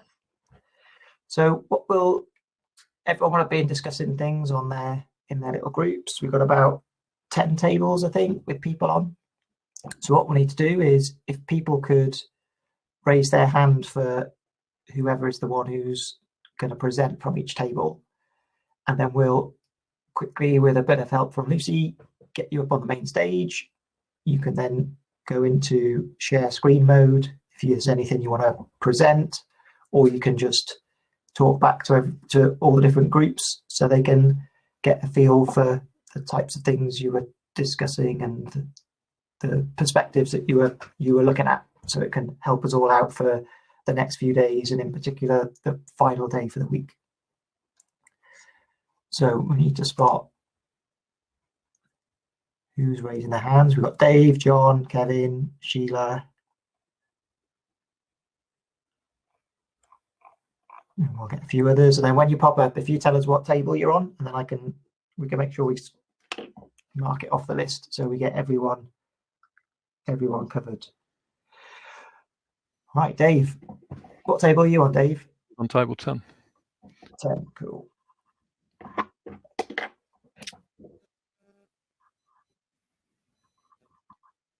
And then is there anything you want to present, or are you just going to talk back? No, I'll just I made some notes, so I'll talk through what we covered. So you happy for me to just? Yeah, go for it, mate. Go for it. Okay, so we focused on a few specific components. One was around growing pipeline and what would help grow pipeline. The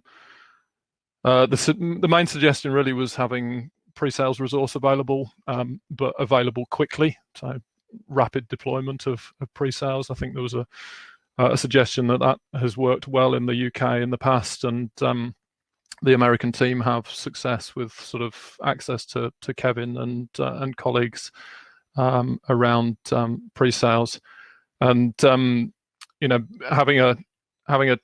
a specific challenge can be that if you want pre-sales resource but you're pulling that resource out of a delivery team, there's always a challenge that you probably won't get that support as quickly as you need it for the opportunity. So being able to mobilize people quickly for pre-sales was a specific topic that was discussed.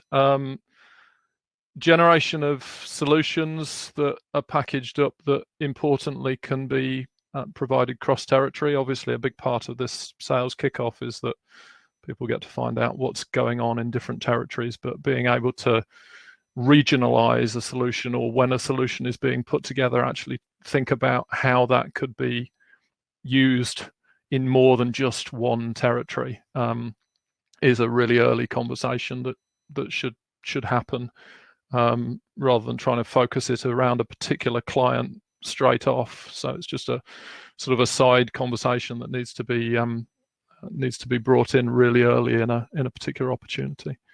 We had a discussion around particular people skills in the business, and there's a big focus around cloud technology, and there's a few specific elements that we could probably shortcut. So being able to buy in people that have got accreditations in cloud technology, rather than necessarily skilling up existing staff, might be a quick way of getting some credibility, getting some names in the cloud industry into the business, so that we can present a credible face in the cloud space, and also in particular around e-commerce, because a big part of the platform is going to be getting the e-commerce part right. Kevin's comment about not giving away the keys to the kingdom is that one important part of that is to be able to have this transactional credit-based system where you draw down and you get to a point where you can tell a client that they need to pay a little bit more and get a bit more credit to be able to use the platform. So you can effectively pull the rug out briefly whilst they in order to get their credit back, and that's all going to be managed through an e-commerce platform. There was discussion around the importance of partnerships, in particular the Esri partnership and the importance of that on the UK perspective to projects like NGN, but also being able to balance and manage that in relation to our competitive but also our partnering landscape with those partners, and making sure we sort of balance that carefully. We were talking about the fact that we don't appear to have a visible cloud platform partner, and we could probably do with having a Microsoft badge or an AWS badge on the website, and that's probably a very important factor of being successful or not with the One Spatial Cloud platform, if we can be seen to be working with best in breed technology from a platform perspective. And that goes in hand with certification, staff who've got more than just foundation level certification in the technology stacks. And then the last topic we briefly covered was marketing, and there was a comment around the fact that there's generally lots of traffic generated on the website from events in particular, and that helps drive some of the website stats, and having some investment around and in particular things like Google Ads to make sure that we consistently manage to feature high on people's radar when they're looking for key terms. That's done quite a bit already, but it appears to have been successful for quite a few solutions in the past, and making sure we stay on people's radar through internet searching is pretty vital. Nice one, Dave. They're all quality, those really good ones. All right, perfect. Okay, thanks. Let's go. Catherine, do you want to come up?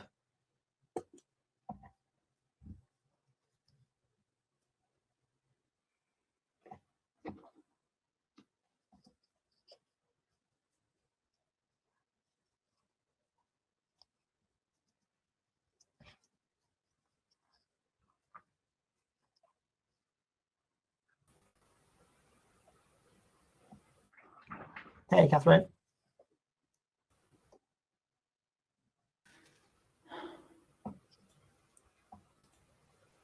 Can you hear me? Can't hear you yet. Oh, yeah, can now. Yep. Yeah, Yep. can do. What table were you on? Am I okay? Can you hear me now? Yep. Yep. Okay, thanks. Sorry. So yeah, in France, my table, there's Muriel Presch who's on the table, and two salespeople from one special already. So we really focused on talking about data control and integration. In France, there's a lot of legislation around the data formats, especially for exchange formats. And so we were talking about all these certifications that the public sector and the private sector needs to integrate and exchange their data. And this is a repeatable certification because it's usually every time they have new data, or it's at least once a year sometimes, or sometimes it's all the time during the year. And it's around the legislation. I was going to complete this, the call before you dig the legislation. There's a lot of data formats around this. And so we were thinking that it would be interesting to use one of our platforms for integrating these data. So on general networks here, there's specific formats for water, sanitation, and even electricity networks. So the format is called Covadis Treipa, and there's a new format coming up, which is StarDT. And already we work sometimes manually, sometimes with FME to change data around these formats. There's a telecom format, which is called Grace THD, and it's also a format for private sector or I don't know how you say it, well, exchange with the local governments. So they use this format, and we sort of already do this, but we usually do it during the project. So and just have this sort of exchange with a platform. And relative to buildings, there's also the quality or checking the data about CAD or AutoCAD or Autodesk formats, and also BIM data, and to transfer them into Load 100 or to Load 500. And in France, there's also something to publish the local urbanism maps on a government platform, and this also needs a format. So all these are really specific fields with data controls and repeatable integrations that we could do using a hosted platform. The point that we also wanted to talk about is the need to actually we're migrating people from Elix to Arcopol Pro, and we also have a lot of local governments who use Arcopol Pro applications to publish their cadastral data and just general data. And the problem is at the moment the Arcopol Pro applications don't really use base maps from the French National Geographic, which is called IGN, or even Esri Basemaps. It's not working very well. And we think that we would probably be hosting more applications if we could really provide a good service with strong base maps that they could have equivalent as what they have today with maybe Elix or even Esri. Okay, cool. Yeah, they sound like really good ones. Because like you say, there's the hosting work there and potential solution ideas that we can make repeatable. Okay, brilliant. Yeah. All right. Okay. Thanks. Thanks, Catherine. Next one, John Shears, do you want to go?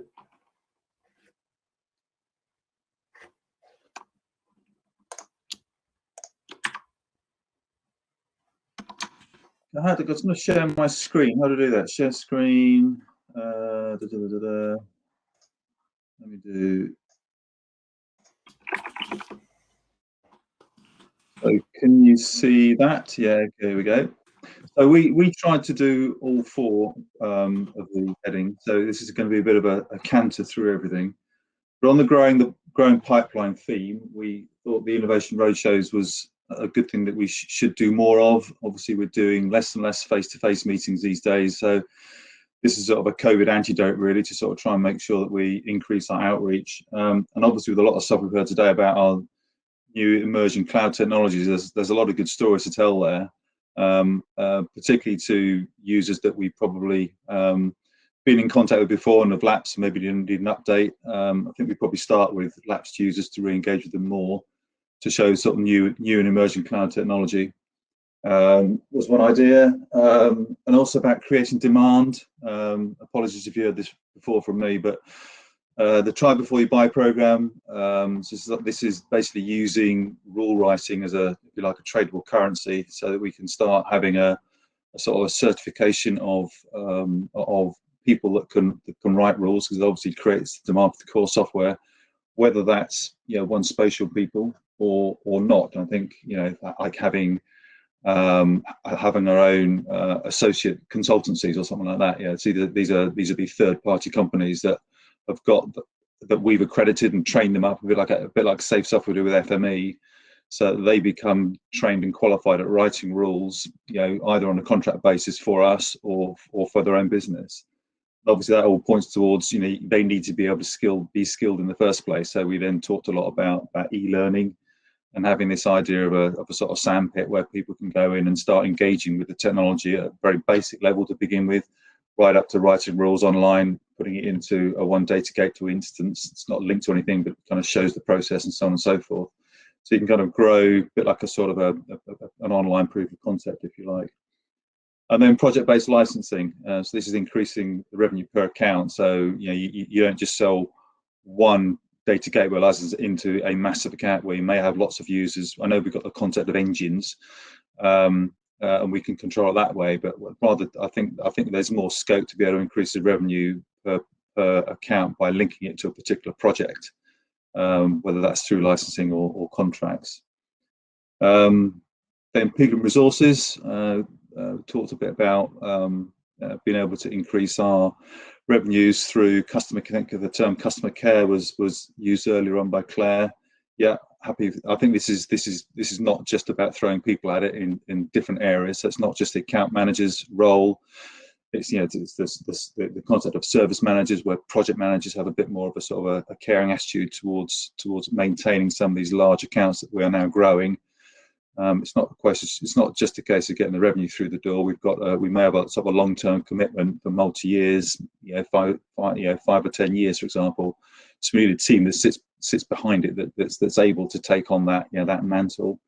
So that could be beefing up the support, having a customer care team that's looking at customer satisfaction and so on and so forth. So I think that's important to do that. Access to more consultants to increase our services capacity, so we can flex it up and flex it down. This kind of goes back to the having trained associates, if you like, third-party companies that we can use if we needed to go outside the company to have additional resources for writing rules or workbenches or whatever they are. Obviously, we've got the Tunisian resource. We've talked to them before about them being a sort of a rule writing factory, but why not FME workbenches or GeoCortex workflows as well? And in the UK, we've thought about maybe having sort of dual-hatted roles, people in development that aren't just writing the code. They're able also to flex into a consultancy role as and when we need as well, because we are very service-based in the UK, and it's difficult to control when those projects come in. So to be able to flex up and flex down according to that demand is quite important to us, because services is how we're going to increase the revenue in the short term. So I think that's part of that revenue growth idea. And the online self-paced training is similar to the sort of one sandpit idea. I think the more we can have people self-train online, the better. Whether that's for engagement or training up associates, a good idea. Products and solutions. So we also heard about from Andy about it's all about revenue quality. And obviously, top of the list was SaaS revenue for all the reasons he pointed out. At the moment, it strikes us that there's TMPA is anyone that's kind of been cited as being the next SaaS app, if you like. But we wanted to know are there any others in our current solutions list that jump out as being kind of the next one after TMP or at the same time as TMPA. We don't want to put all our eggs in one basket type thing. I mean, the SaaS model obviously is a good one. That's why it's top of the list in terms of revenue quality, but we need the apps to sit on there as well. Quite seeing at the moment what the next will be, and also developing additional markets. So this is something we've thought about having. We're very much focused on our three core sectors: government, utilities, and transport, and maybe facilities management as well. But are there others that naturally we have anyway? I think if we were to map all our FME users into a particular market sector, we might find, for example, that we've already got a lot of local authority users. They just happen to be using FME as opposed to anything else. So it's just a good way of sort of showing the range of industries that we operate in. It's probably perhaps wider than what we kind of currently market ourselves as being in. And if we wanted to get into, health, as I'm aware, we don't do health at the moment. That clearly is a sector that uses a lot of geospatial data. We don't have the people internally to do that at the moment. So if we were to look really out the box, then either identify an appropriate company that focuses on health in one way, shape, or form, or just recruit experts into it to run a new sector. But I think the market is much larger than the government, utilities, and transport than we currently address. So it's kind of looking at the bigger picture. Perhaps a slow burn one. And then partnerships. So Claire talked about a global partner manager role. The world's a big place. We cover a fraction of it in terms of feet on the ground. So there's an idea of identifying potential agents or resellers on some kind of commercial basis, no win, no fee type thing, to help expand into new territories. That would be helped massively by the advent of a SaaS platform as well. But we need to maybe start thinking now about who those companies and partners may well be. And I think Dave mentioned too, maturing our Esri relationship more, something I think that we haven't done much of in the UK. I think we could have done more, and I think there's more to do. But I think that's for us. We add to them, they add to us. And I think there's something more we could be doing there. All right. Okay. Nice one, brilliant, John. Thank you for that, mate. Right. Should we go for Kevin? Do you want to go?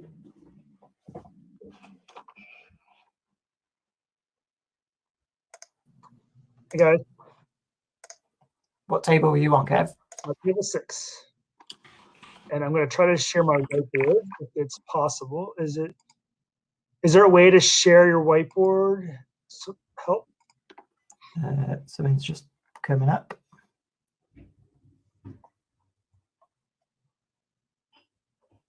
Bob, you have access to my whiteboard too. Yeah, we might have to check. We might have to check with Lucy. Yeah, something's turned on the whiteboard and it's loading something. Is it my whiteboard or your whiteboard? It's loading something.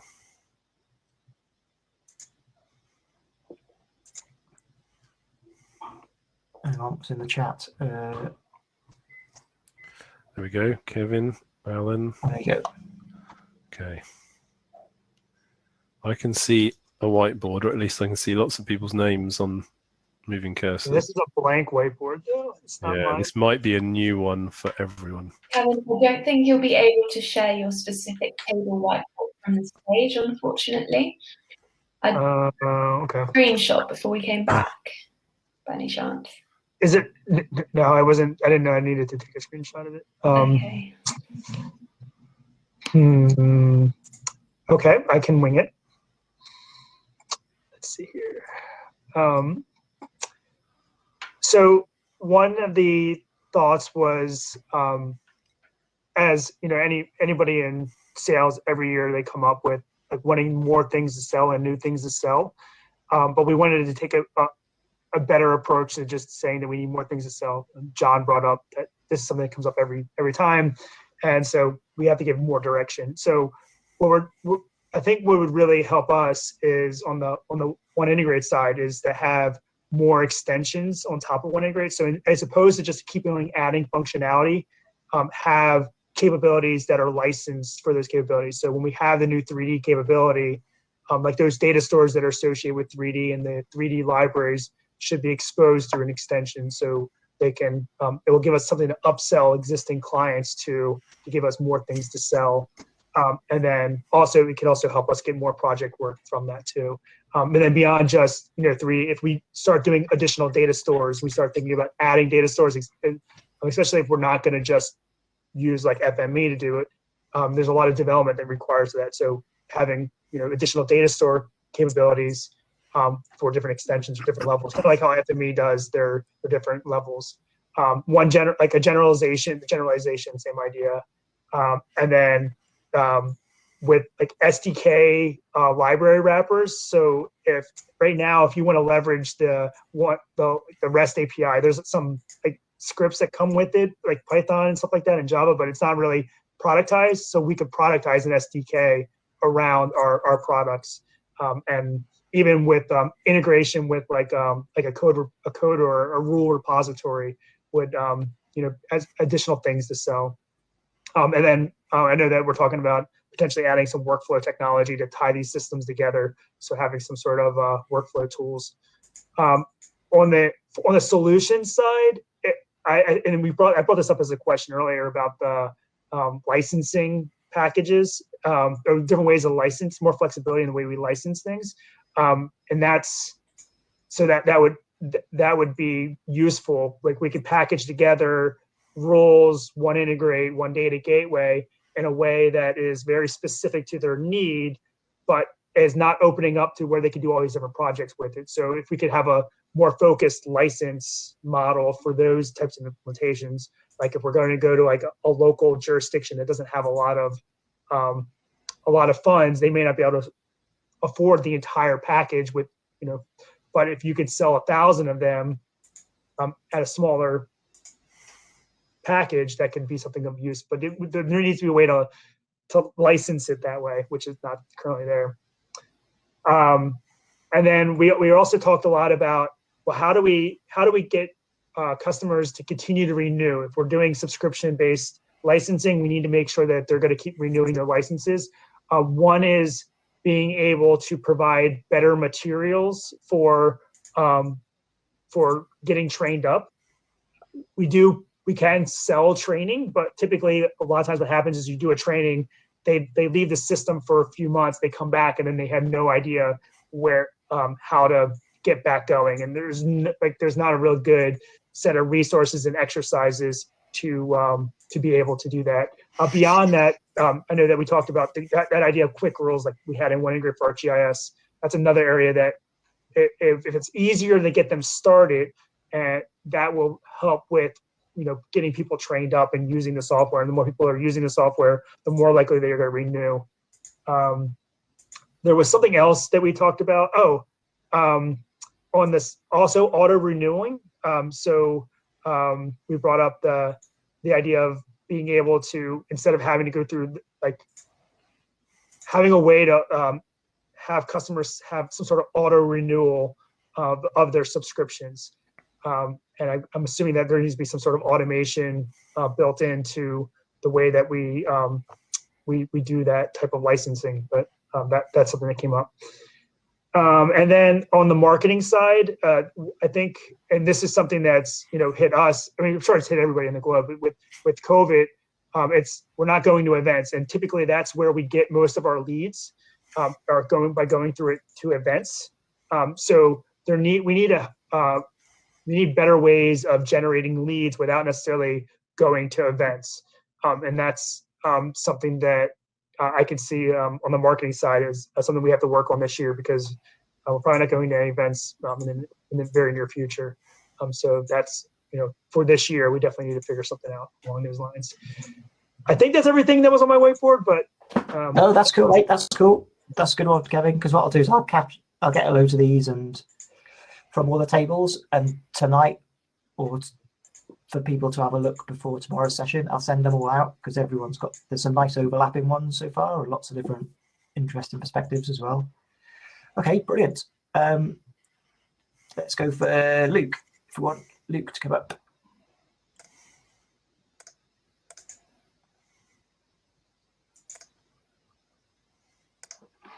Hello. Hey Luke, what table were you on, mate? Table 4. So we had a few things that we talked about, especially starting with marketing. One of the things that stuck with us in the presentation earlier was the sort of future vision for how the website and the SaaS would look, as far as having a credited system and having sort of a la carte options that could make the pricing more reasonable, especially for smaller municipalities or smaller companies to get started in one spatial technology, being able to run their data through a certain set of rules for a smaller fee, but for a smaller amount of data is something that really we think would be super helpful to be able to at least start a partnership and start being able to get a customer and maybe eventually upsell to a full one integrator, one data gateway solution, but at least being able to have something that's more on the affordable side. With that as well, we thought that we think there's a potential that there's a lot of application flavors that we have. So is there a need to focus them or combine solutions into a fewer number, so that way it's maybe less confusing or more clear on a website and marketing standpoint? One of the other big things in sort of a marketing sort of solutions view was one of the biggest things is to have a way to differentiate from FME and to be able to articulate that. And that might just be sort of a, talking to dev and talking to solutions and figuring out, what is it that makes one spatial technology different and gives it that value. But we think that it was one of the things that's most important is being able to articulate those differences and show where the added value from our own solutions are. And then the last set that we had here on sort of people and resources is we think there may need to be more of a dev sales feedback loop. So dev finds that they have lots of information from the sales wins that we get, and what went well and what sold the customer on one integrator, one data gateway, or whatnot. But maybe there needs to be more focus on what about sales losses. So if we don't make a sale, was it just pricing, or was there some functionality or some some confusion that maybe led to that? So I think we thought that was one thing that could be helpful, is having more direct feedback, especially on sales losses. And then last one more comment on resourcing is if we're trying to grow rapidly, especially with multiple products coming out, we just need to make sure that we have that we're being careful about finding good people while we're expanding so rapidly, because that can become a potential issue. So I think you're there. Cheers, Luke. Raoul, do you want to come up?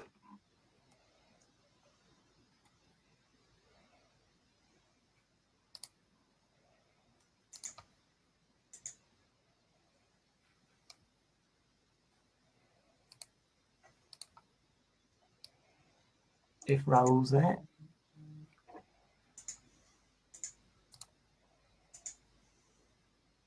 Come in now. I was expecting. Thank you, Bob. Hey, Raoul. Can you hear me? Yes. Raoul? What table? Yes, I'm here. Yeah. 8. So can I share in the whiteboard? I can put a picture. Do you think?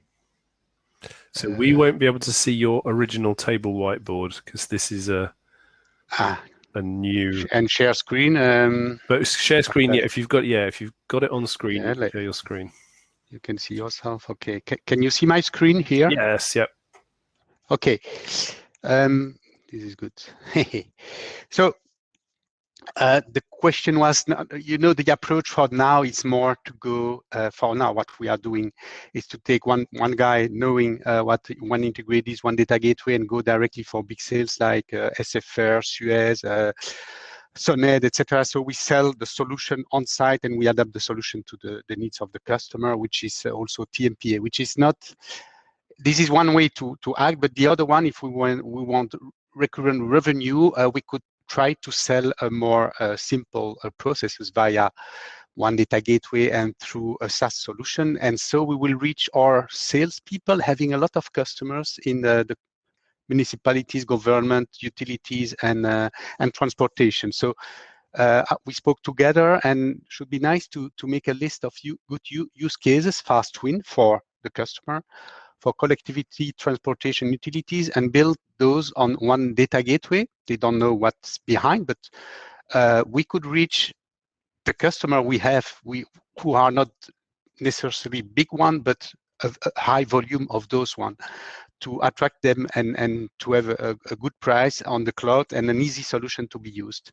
This will generate recurrent revenue in this installed base, and could be ITV annotation, so camera annotation in the pipes, road maintenance state use graph. So when speaking with my colleagues who are more in the GIS exploitation, they see value of exposing, we don't know how, or they don't know how, exposing what they feel it's interesting for the customers, their large base customers. How? So by placing those teams, and in table 9, we had also some example of what could be done by knowing the market, knowing the customers, by speaking with the people, knowing one data gateway and one integrate, and the other knowing the business needs and their customers. We could think about the matrix and say, okay, those usage, it's interesting. There is no competition, maybe. There is no inside competition also, because when I say, okay, we can do LRS validation, but this is still already in one of the product. Okay, PAI, positional accuracy. Yes, but Esri can do that also. So, or we plug one data gateway on existing process done by other products, FME, ESRI, etc., that we have. One water, also OneBiz, as you said in your slide, or you succeed to do that, or we think the simplest one, having high volume of potential to be sold, but in that case, so we plug one data gateway on top of our existing process, or we use one integrate to build those processes and expose those in one data gateway. For example, ITV annotation. This was what I was speaking about. For that, if you promise us to plug one data gateway on top of existing process, you need to keep the roadmap, because we as sales will try to go already to that. We need a real SaaS solution. This means, if possible, pay-per usage, because those customers are quite small and they will not pay like a TMPA solution. They will go for, except once it will be on the cloud. But pay-per usage, you said that some years ago, and we are still waiting to see. We see that Sheila seems to have a pay-per-county size. We would like to have that per size of customer, or data consumed via the cloud, but you said you cannot, you need to improve the system to see what is the data consumed, or via the rule concerned, because if you expose only 2 rules, why do they have to pay an expensive SaaS solution? So pay-per usage is really interesting to attract those people, and the marketing also. Indirect sales, so the salespeople, we will go to our customers. One, we will have something to demo on some interesting use cases without having the competition of inside process we have in other product. And please, the indirect sales is also important, and so support, marketing support, flyers, whatever, a white paper, webinars, demo, etc., to be able to sell it during the COVID, which avoid us to reach those people. But this is volume, so the people should be informed via more easier channel, and marketing is really important for that. Voila, this is one subject. We have other, but the time is short, and I hope that you can take experience, or this is relevant for the business. I cannot hear you. No, okay. Thanks, Raoul. That was perfect. Perfect. Thank you. So, Sheila, do you want to come up next?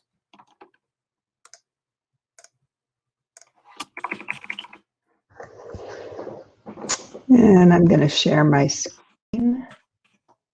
Let's see. What table were you on, Sheila? On table 1.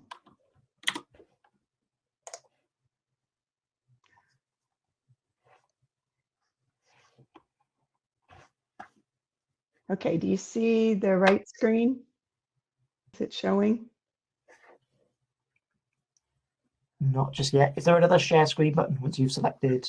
So I got share screen of screen 1 or screen 2.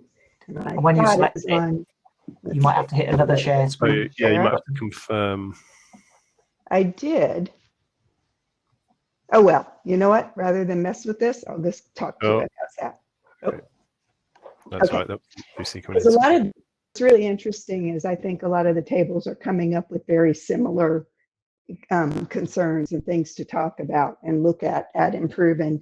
So under our growing pipelines and closing sales, we talked about everybody in the company building, trusted relationships with the client to help grow, all sales as well as grow our pipeline out. And I think we've used a term in the past called trusted advisors. And I think that's a really good thing to grow to, because then people do come back to you with, hey, I've got this idea, can you help? And they don't think we're just going to try to sell, we're going to help them. We're really going to help them. And so that's on the technical side, where people get more time to interact with the clients, as well as on the sales side. Also time for the tech to share their knowledge with the teams, which will help ease some of the issues with when sales gets an RFP in, needs a quick turnaround. They should at least be able to do a good chunk of it themselves. And if they have more of this knowledge base, then they should be able to at least get through some of the high level stuff, and then just need the tech side of the house to dig into the real details. Another thing was some time to build the knowledge gap to ensure that kind of growth that we are expecting. So again, knowledge gap and things like that, if sales doesn't really understand what our tools do. One of the things talked about was, as we bring more and more Esri capabilities in-house, that there wasn't that many really good, solid Esri knowledgeable people. And so more knowledge in that and some training on that would be really helpful in making sure it's going to the people who are managing projects and not just people who are involved on the periphery. Very important in order to grow pipeline and close more sales is I need more salespeople, bottom line. And also we did do the more to sell focus, but it's about also that shared solutions globally that seem repeatable globally. So I think about our solution for 911, which we've sold at least a half dozen times already, if not more. And that I'm just wondering, it's emergency management, is that a core for something that could be used in other areas of the world? And then let's see, partners. Very, very important to have, figure out the partner kind of combination that will help extend our sales. And as Kevin mentioned, better lead generation. Then we have the subject of tech trends. And one of the things that jumped out to us was we need clear articulation around how we relate to artificial intelligence or machine learning or no code, because those are very buzzworthy and very, relevant terms these days. But like in the case of AI, a lot of people say they relate to AI or they do have AI, but they don't really. And so I think we just need to really understand what we can say that is really truthful, for lack of a better term. And other ones, lockdown versions of OneIntegrate. It could be, based on like a project-based thing like Jonathan was talking about, or package-based solutions, as Kevin mentioned. So, and then talk about lockdown in the sense to specific set of rules, and also the ability to remove the potential for development of any new rules or use out of a specific set of rules. So kind of a read-only version. And then look at partnering an OEM and then, usage for just one customer. I think Karen brought this up that, that they may have a partner that wants to use the rules engine that is going to do work for another customer, but we could lock it down to where it could only be used for that one customer, not for others. I think another solution to that, though, is also considering what we would call a commercial for lack of a better term, license versus a standard license. And that's somebody who's going to use it to be, what do you call it? Money making. So revenue earning. So that's another thing. And that's just sort of a pricing thing, I think. And let's see, what else do we have? People and resources, support for Esri. There was one brought up that there was an issue with licenses when they needed to use the Esri license for production work, helping people come up to speed on the Esri capabilities, as we mentioned earlier. And then also need more Esri knowledge, so I kind of repeatedly. And availability of support for tenders was also brought up. And then further, the last one I had was keeping customers. And I think the online training, as many have mentioned already, some freebie online courses to help people just sort of jumpstart or re-jumpstart themselves would be a really good thing. And then also to the point of auto renewals, because if there is a process for that to happen automatically, it would be much less of a, how do we make this not a surprise event? Oh my gosh, we got to hurry up and get this out. And that's the list. Perfect. Tony, do you want to come up?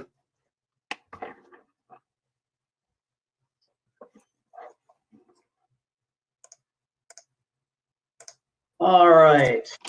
So you guys can all see me. That's good.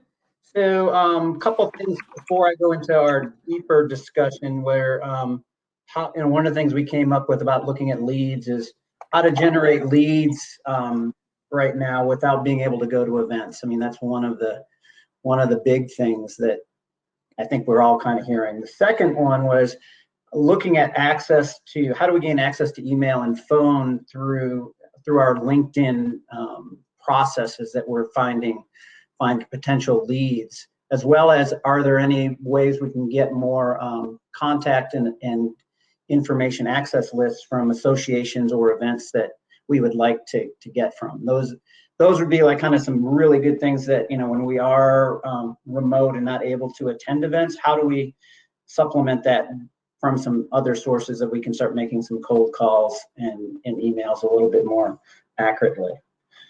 So the things that we spent more time focusing on how to look at the package solution as a platform.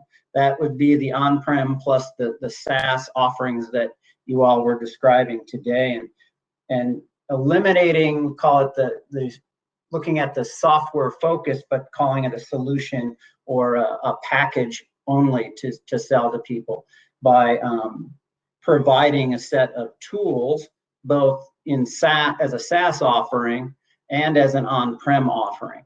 So we were kind of focusing time on what kind of SaaS, easy to use and run SaaS tools could we promote to, like the traffic management people, someone that's doing some address cleansing or doing something on a maybe once a year basis that they want to just run through a service on. And then what would be the more complicated rules that we want to create and manage within, call it their on-prem solution as part of that package.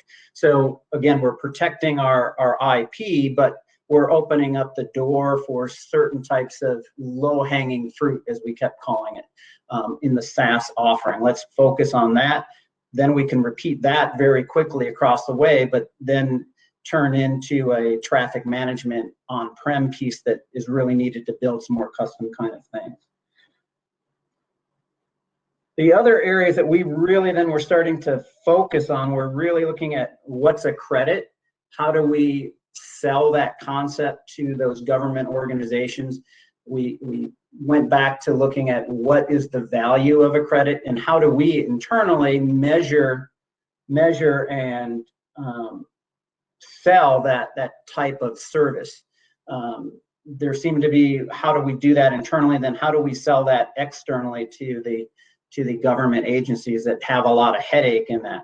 I was trying to go back to some of the concepts of the Esri platform where you'd sell the solution plus number of named users and X buckets X boxes of credits to start them up, but then allow them to feed into that service. So those were the kind of the areas that we focused on. We didn't get to the other spots, but that's it. Nice one. Tony, what table were you on? Table 5. Cool. All right. So I've only got, I must have missed a couple. 3 and 7. Did 3 or 7 come up or have anything else to add? Katie? Yeah, go for Kate. No. Yeah, Katie's up.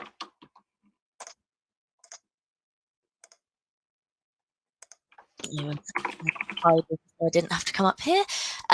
So we said kind of more of the same, to be honest. A lot of the stuff we went through, one of the key things was with COVID, looking at how we can restructure some of the teams to help with some of the customer management. So I think that was brought up earlier about support being seen as kind of on the client side a lot of the time, and the salespeople are seen as selling to the client, not necessarily having a relationship where support are really helping them out. So that we were quite keen that we look maybe internally at how some of the other parts of the business can really expand the accounts, and actually sales can then do a lot more of the landing and the lead generation, and just looking at that time resource and balancing that with, again, it's been said, not being able to go to events. So how do we reinvent the wheel of what we've been doing with someone like the LinkedIn ads and things like that, but actually how do we get to those people and what do we do with that? Another one was about kind of the way we speak in collateral, the website, flyers, bits like that. Sometimes it can be too word heavy, so being able to actually visually show a lot more of the products and what they're capable of rather than kind of real text heavy areas, and pairing with that, being able to lead with capabilities and benefits to the customer, and not just the customer, but who the customer is going to pass that benefit on to, so their customers in effect, and speaking to them in that language rather than leading with like features and this is our technology and this is how great it is. So being able to kind of speak more to the customer's benefits passing on, and what capabilities we have over product, over features, and then that leads on to having more case studies as well. So just being able to have case studies that vouch for how great and amazing our tech is, rather than us kind of having to do that for the product. So I think case studies is one that we'll really focus on getting more of those out this year, to really help the reputation. And then let me just check my notes so I don't upset my group. So the partner marketing. So a lot of the chat we had around partner marketing and that partner relationship is that a lot of the tenders will go up for in the kind of coming 12 months and forward. We don't necessarily have all of the expertise that that tender is looking for. So by partnering with someone, we're actually going to be able to win more tenders. If we don't nurture that partner relationship, we just won't win those tenders because we don't necessarily have the breadth of what they're looking for in that one tender. So that was quite, from a partner point of view, that was where the focus was, to really help bolster our expertise when we go in and try and win contracts. And I think that was it. Magic. And you were on 3, were you? Yeah, 3. Perfect. So that's all on table 7. John O'Toole, do you want to come up?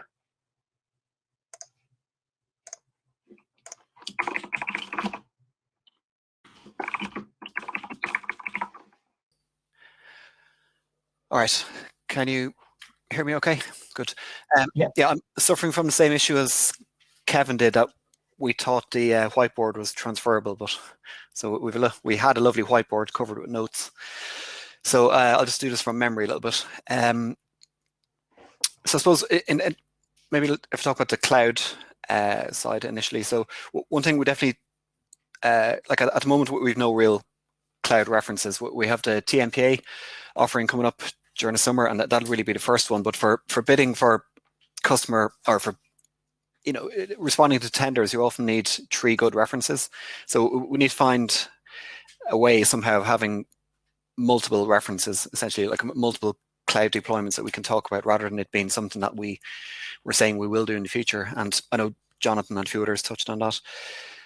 And in terms of the cloud, like partnerships, Dave Eagle mentioned as well, like we definitely need to partner with some of these cloud providers. Like there's really 4 big cloud providers: AWS, Azure, Google Cloud Platform, and Oracle Cloud Platform. And it's really tough to skill up in all 4 of those and to be, to partner with all 4. So it's probably worth picking 2. Like Seb, you'd mentioned AWS and Azure as the ones we've toyed around with a little bit.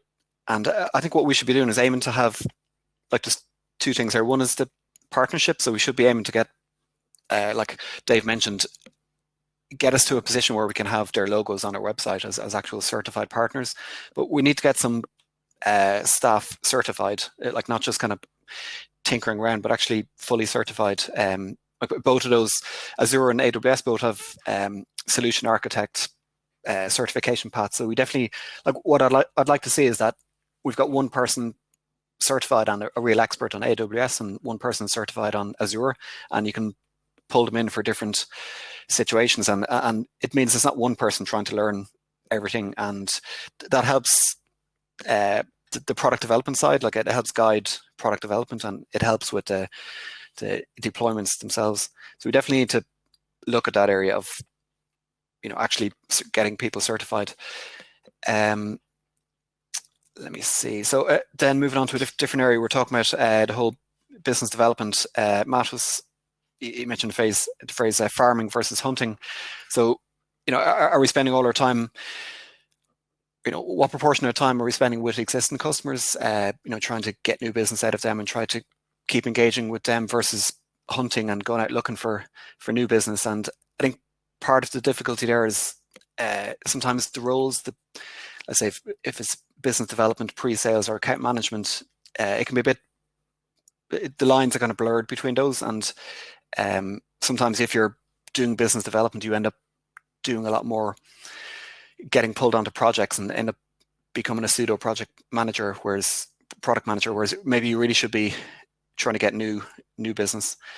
That was one thing. And another area I just want to mention here is about, a lot of people mention this, is about getting more content, like how-to videos and stuff like that.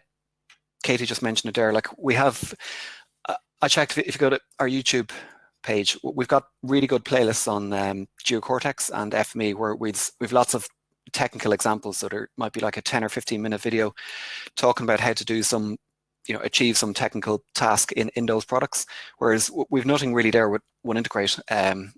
So it would be good to see some videos where we, a short video of this is how you do PAI in OneIntegrate. And it's not just talking about it conceptually, it's actually showing somebody the steps that you go through. I know definitely from working in Ordnance Survey Ireland, they use OneEdit. So they have OneIntegrate and they have OneSMS, but we manage those products. Like we do all the work with those. Whereas with OneEdit, their surveyors use those products, and they always ask us to do lots of videos. So we've got like a collection of 30 or 40 videos where we've explained like this is how you create a building, this is how you create a road, and they're just really useful for people who, they might kind of change job role and come into this area and they need to get trained up. And it's just a really good refresher. If you haven't done a training course in 2 years and then you're back doing OneEdit work, that you can watch these videos. So yeah, I think, in terms of Data Gateway and OneIntegrate and all the different products that we're pushing, we definitely need to have some good technical walkthroughs of how to use them. That's probably enough, I think. Some good ones there, close to the heart on some of them, John. Like it. Oh, good stuff. All right. Well, you can stay on stage for the finale, John, or Lucy can kick you off or whatever we're going to do next. Okay. Well, I've tried to capture all the notes from the feedback at the end, and we'll have more feedback and discussion sessions over each of the next 3 vertical days, and that'll lead into a big chunk of the time being building out the country action maps and plans for each country on Friday as we work through those. I will make sure I write up some of these notes as well from the feedback everyone's just given and share that around tonight probably, or first thing in the morning, so everyone can have a little refresher of what they've listened to. But everyone's probably been jotting down all the cool common ideas, especially ones that you can then work through with Sheila and Issam and Jonathan in the planning that we'll be doing on Friday to, like I say, to actually grow out the plans we want within each country to make sure we can do the things that Claire and Andy were talking about at the start of the day. But there we are, good first day. Got going as well. Actually, all doable platform-wise. So have a good evening. We'll get some of this info back around to people, and we'll see the government-based conversations kick off same sort of time again tomorrow. All right. Thanks, everybody.